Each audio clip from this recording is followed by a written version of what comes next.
మంచి అందమైన సువాసన వచ్చే మొక్కలను ఇంట్లో పెంచుకోవాలంటే అందులో మొదటి స్థానం ఎప్పుడూ కూడా మల్లె మొక్కలకే ఉంటుంది. అయితే మీ దగ్గర మల్లె మొక్క ఉండి ఆ మొక్క నుండి ఇంకా పూలు రానట్లయితే, పూలు రావటానికి ఎంత ప్రయత్నించినా కూడా ఇంకా పూలు రాకపోతే ఈరోజు వీడియోలో నేను మంచి చిట్కాలను అయితే మీకు షేర్ చేస్తానండి. ఈ 3 చిట్కాలు నేను తెలియజేస్తాను. వాటిని దృష్టిలో ఉంచుకొని మీ మొక్కల మీద అంటే మల్లె మొక్కల మీద చేసినట్లయితే మీ మొక్క కూడా మొగ్గలు పువ్వులతో నిండిపోతుంది. దీనితో పాటు ఒక మంచి ఫర్టిలైజర్ని కూడా నేను తెలియజేస్తాను.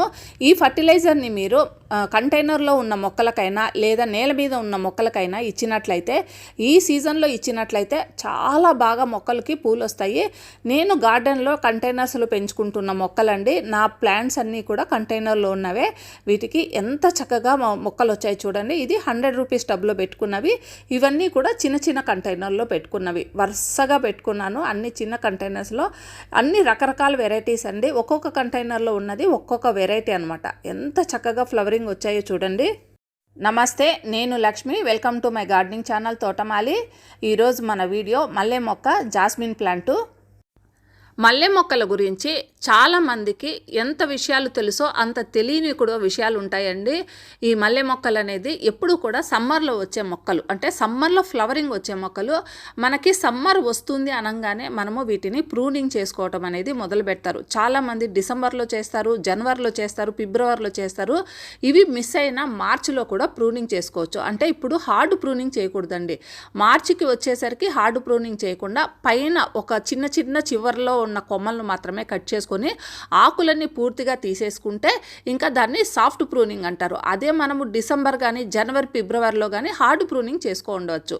మనం ఈ టైం అంతా దాటేసుకున్నాం కాబట్టి ఇంకా చేసుకోలేదు, మిస్ అయిపోయినాం అనుకుంటే ఇప్పుడు సాఫ్ట్ ప్రూనింగ్ చేసుకోండి.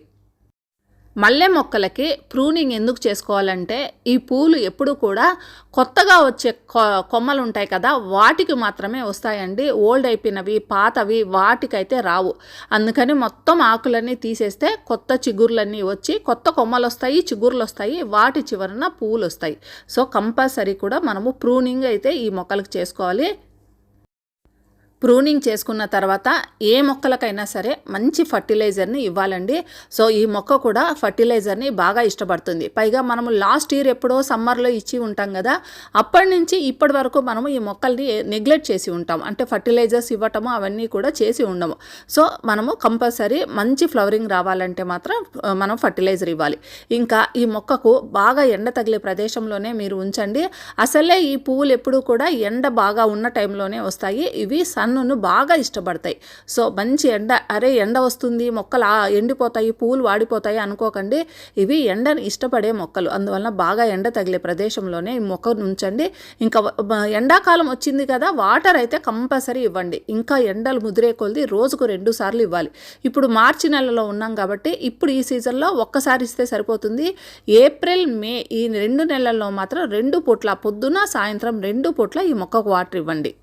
ఈ మొక్క ఎంత ఎండని ఇష్టపడినా కూడా ఏప్రిల్ నెలలో, మే నెలలో వచ్చే ఎండను ఎంత విపరీతమైన వేడి ఉంటుంది కాబట్టి వాటిని తట్టుకోవాలంటే వాటర్ కూడా బాగా ఉంటేనే, కింద మట్టిలో వాటర్ ఉన్నప్పుడు ఆ మొక్క కూడా వీటిని తట్టుకొని మంచి ఫ్లవరింగ్ వస్తుంది. ఆ ఫ్లవర్స్ కూడా మంచి సువాసన కూడా వస్తుంది.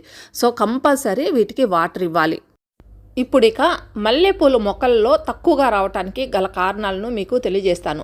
ఈ మొక్క చూడండి ఎంత హెల్తీగా ఉందో, కానీ మొక్కలో అనుకున్నవి అంటే ఎక్స్పెక్ట్ చేసినంత పువ్వులు అయితే రానేలేదండి. దీనికి కారణము నేను తెలియజేస్తాను చూడండి. అసలు ఈ మొక్క సైజుకి ఈ మొక్క ఇస్తున్న మొగ్గలకి అసలు సంబంధమే లేదు. అక్కడక్కడ 1-2 పువ్వులు మాత్రమే వచ్చాయి. ఈ కంటైనర్ చూసారా, ఎంత పెద్ద కంటైనరు. ఇది పెయింట్ బకెట్ అండి, పెద్ద కంటైనరే. కానీ దాంట్లో పక్కన చూసారా మొక్కలు, అసలు మొక్క అంటే మల్లె మొక్క కంటే పక్కన ఉన్న సైడ్గా వచ్చిన ఈ పిచ్చి మొక్కలే ఎక్కువైపోయినాయి. మనము మొక్కలు ఈ విధంగా పెట్టుకున్నప్పుడు వాటికి పక్కన సైడ్గా ఇలా పిచ్చి మొక్కలు పెరిగిపోతే మనం ఇచ్చిన వాటర్ కానీ వాటికి ఇస్తున్న ఫర్టిలైజర్ కానీ అన్నీ కూడా ఈ పిచ్చి మొక్కలు ఎక్కువగా తీసేసుకుంటూ ఉంటాయండి. అవి తీసేసుకుని అవి తొందరగా డెవలప్ అయిపోతూ ఉంటాయి, కానీ మెయిన్ మొక్కకు సరిగ్గా అందవు మనం ఇచ్చిన ఫర్టిలైజర్. సో మనం ఎప్పుడు కూడా ఇలాంటి పిచ్చి మొక్కలు సైడ్ నుంచి వచ్చే కలుపు మొక్కలు అంటారు కదా, వాటిని మనము ఎంకరేజ్ చేయకూడదు, ఎప్పటికప్పుడు తీసేసుకోవాలి. ఇంకా ఈ మొక్కను చూసారండి, ఇందులో కంటైనర్లో ఉన్న మట్టి కూడా కింద అడుగుకి వెళ్ళిపోయింది. నేను ఎప్పుడూ కూడా మట్టిలో మొక్కను పెట్టేటప్పుడు కింద అంతా ఎండుటాకులు ఇలాంటివి ఎక్కువగా వేసి పైన మొక్కను పెడతాను. కాలక్రమంలో అవన్నీ ఎండుటాకులు కంపోస్ట్ కింద తయారైపోయి కిందికి వెళ్ళిపోతుంది మొక్క. అందువలన ఇది కూడా ఆ విధంగానే కిందికి వెళ్ళిపోయింది. ఇంకో మొక్కను కూడా చూపిస్తున్నాను చూడండి. ఇది కూడా ఇంకో మొక్కే కంటైనర్లో ఉంది. కాకపోతే ఈ కంటైనర్లో మట్టి కిందికి అయితే వెళ్ళలేదు, పైకి ఉంది. కాకపోతే ఇందులో వాటర్ ఇస్తుంటే వాటర్ కిందికి దిగటం లేదు. దీనికి కారణం ఏంటి అనేది కూడా నేను చూపిస్తాను. ఇందులో కూడా ఫ్లవర్స్ అస్సలు రానే లేదు. ఈ 2 మొక్కలండి, మొక్కల్లో ఫ్లవర్స్ చాలా తక్కువగా వచ్చింది. ముందుగా ఈ మొదటి మొక్కను నేను ఉల్టా చేసుకుంటున్నాను, అంటే నేను తీసేస్తున్నాను మొక్కను, ఈ కంటైనర్ నుంచి తీసేస్తున్నాను. ఈ కంటైనర్ కూడా పాతదైపోయిందండి, ఇప్పుడు తీసేస్తున్నాను. కంటైనర్ పగిలిపోయింది చూసారా. ఇప్పుడు నేను కంటైనర్ని కూడా మార్చుకోవాలి. చూసారండి ఎంత జానడంటే జానడే తయారైంది ఈ మొక్క మట్టి. ఇప్పుడు నేనేం చేస్తానంటే ఇంకో మంచి కంటైనర్ని తీసుకొని దాంట్లోకి ఈ మొక్కని రీపాటింగ్ చేసుకుంటున్నాను. ఇది ఈ కంటైనర్లోకి నేను ఇప్పుడు ఈ మొక్కను పెట్టుకుంటున్నానండి.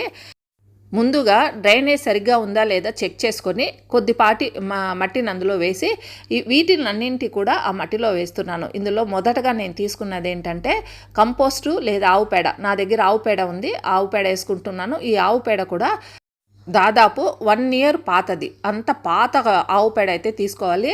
దాని తర్వాత బోన్ మీల్ యాడ్ చేయండి. ఇప్పుడు మనము కొత్తగా రీపాటింగ్ చేసుకుంటున్నాం కాబట్టి కంపల్సరీ బోన్ మీల్ ఇవ్వండి. రీపాటింగ్ చేసుకునేటప్పుడు ఎప్సమ్ సాల్ట్ కూడా కంపల్సరీ ఇవ్వాలి, షాక్లో నుంచి బయటకు రావటానికి. దీనికి తోడు ఆవాల చెక్క పౌడర్ వేశానండి, ఫ్లవరింగ్ బాగా రావడానికి ఉపయోగపడుతుంది. ఇంకా నీమ్ కేక్ పౌడర్ని కూడా ఇందులో వేశాను. ఇవన్నీ కలిపి ఈ మట్టిలో కలిసేటట్లు చేసిన తర్వాత దీనిపైన ఈ మొక్కను పెట్టుకుంటున్నాను. మొక్కను పెట్టేసిన తర్వాత ఇంకా మొక్కను కూడా మట్టితో కవర్ చేసేసుకోవాలి. ఈ మట్టి కూడా వెల్ డ్రైన్ సాయిల్ మిక్స్ లాగా ఉండాలి, అంటే లూజ్గా ఉండాలి, బంకగా ఉండకూడదు. దానికోసం నేను రైస్ హస్క్, అంటే మనకు బియ్యం పొట్టు దొరుకుద్ది కదా, దాన్ని 10% యాడ్ చేశాను. ఇసుక కూడా నేను దీంట్లో యాడ్ చేశాను. ఇవి యాడ్ చేయటం ద్వారా మట్టి అనేది బంకగా కాకుండా పొడిగా తయారవుతుంది. ఇలా ఉండడం వలన మనం ఇచ్చిన వాటర్ లోపల నిలవకుండా ఈ వేర్ అనేది కుళ్ళిపోకుండా ఎప్పటికప్పుడు డ్రైన్ అయిపోతుంది. ఎక్సెస్ వాటర్ కావలసిన వాటర్ని మొక్క తీసుకుంటుంది, మిగిలింది బయట డ్రైనేజ్ ద్వారా బయటకు పంపించేస్తుంది. మొదటి మొక్కను ఈ విధంగా రీపాటింగ్ చేసుకొని వాటికి కావాల్సిన సాయిల్ మిక్స్, ఫర్టిలైజర్ కూడా ఇచ్చేసి ఇంకా వాటర్ ఇచ్చేస్తున్నానండి. ఇంకా ఈ సీజన్లో ఈ మొక్క చక్కగా డెవలప్ అవుతుంది, మంచి ఫ్లవర్స్ కూడా వస్తాయి. ఇప్పుడు ఇక రెండవ మొక్కను చూద్దాం. ఇది రెండవ మొక్క. కంటైనర్లో మట్టి అయితే కిందికి వెళ్ళలేదు, చుట్టుపక్కల కూడా ఈ పిచ్చి మొక్కలు అయితే లేవు. కాకపోతే వాటర్ ఎందుకు కిందికి దిగటం లేదనేది చూడటానికి నేను ఒక రోజంతా ఈ మొక్కకు వాటర్ ఇవ్వలేదండి.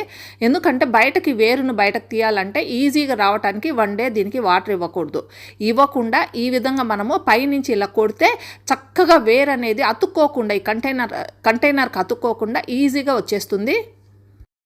ఒక్కోసారి వాటర్ కిందకు దిగటం లేదు, ఎక్కువ భాగం వాటర్ నిల్వ ఉంటుంది అన్నప్పుడు కూడా చాలా వరకు ఈ సమస్యలే ఉంటాయండి. అంటే వేరు ఎక్కువగా పెరిగిపోయి ఇంకా వాటర్ మనం ఇచ్చిన వాటర్ని కిందికి డ్రైన్ చేయటం లేదు, పైనే నిలిచిపోయి ఉంటుంది.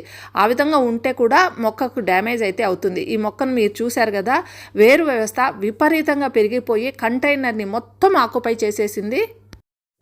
ఇప్పుడు ఇక ఈ మట్టినంతా కూడా ఈ విధంగా దులిపేసుకొని వేరు బయటపడిన తర్వాత ఆ వేరును కింద భాగాన ట్రిమ్ చేసేసుకొని దీన్ని కూడా రీపాటింగ్ చేసుకోవాలి. ఇలా వేరును కట్ చేయటం వలన మొక్కకి ఏమైనా డ్యామేజ్ అవుతుందా అంటే అవ్వదండి. పైగా మనము ఈవినింగ్ టైమ్స్ లేదా నైట్ టైమ్స్లోనే ఈ వేర్లు కట్ చేసుకోవటము, రీపాటింగ్ చేసుకోవటం అనే పనులన్నీ చేసుకోండి. మామూలుగా మార్నింగ్ టైమ్స్ చేసుకుంటే దాని తర్వాత వచ్చేది పగలుపూట విపరీతమైన ఎండ ఉంటుంది, ఆ వేడి అనేది ఆ మొక్కకి డ్యామేజ్ చేసే అవకాశం ఉంది. అలా కాకుండా ఈవినింగ్ కానీ నైట్ కానీ చేసుకుంటే ఆ నెక్స్ట్ డేకంతా ఆ మొక్క రికవరీ అయ్యే అవకాశాలు 99% ఉంటాయి. నేను నైట్ టైము లేదా ఈవినింగ్ టైమ్స్లో మాత్రమే ఇట్లా రీపాటింగ్ చేసే పనులన్నీ చేసుకుంటూ ఉంటాను. ఇప్పుడు ఇక ఈ మొక్క కూడా కంటైనర్ తీసుకొని డ్రైనేజ్ సరిగ్గా ఉందా లేదా చెక్ చేసుకున్న తర్వాత ఎండుటాకులు వేసుకుంటున్నాను. ఎండుటాకులు ఉండడం వల్ల డ్రైనేజ్ బాగా పనిచేస్తుందండి. ఒక 2 ఇంచుల వరకు ఎండుటాకులు వేసేసుకొని తర్వాత దీని మీద వెల్ డ్రైన్ సాయిల్ మిక్స్ వేసుకుంటున్నాను. ఈసారి ఈ మట్టిలో బొగ్గు కూడా ఉండేటట్లు చూస్తున్నాను. బొగ్గు ఉండడం వలన బాగా డ్రైనేజ్ అనేది బాగా ఉంటుంది. ఈ బొగ్గు కూడా ఏం చేస్తుందంటే మనం ఇచ్చిన పోషకాలు ఇది తీసుకొని అవసరమైనప్పుడు మొక్కకు అందిస్తుంది. సో మీకు వీలైతే బొగ్గు దొరికితే బొగ్గు కూడా ఈ మనం తయారు చేసుకునే సాయిల్ మిక్స్లో యాడ్ చేసుకోండి. ఇక దీనికి ఇస్తున్న fertiliser bone మీలు, neem cake powder, Epsom salt, ఇంకా ఫంగిసైడ్ అయితే కంపల్సరీ ఇస్తానండి. ఇంకా దీని తర్వాత ఇది ఆవాల చెక్క పౌడరు, ఇవన్నీ కూడా ఒక మొక్కకు కావలసినంత మాత్రమే ఇస్తున్నాను. ఇవన్నీ బాగా కలిపేసుకొని ఈ మొక్కకు నేను ఇచ్చుకుంటాను.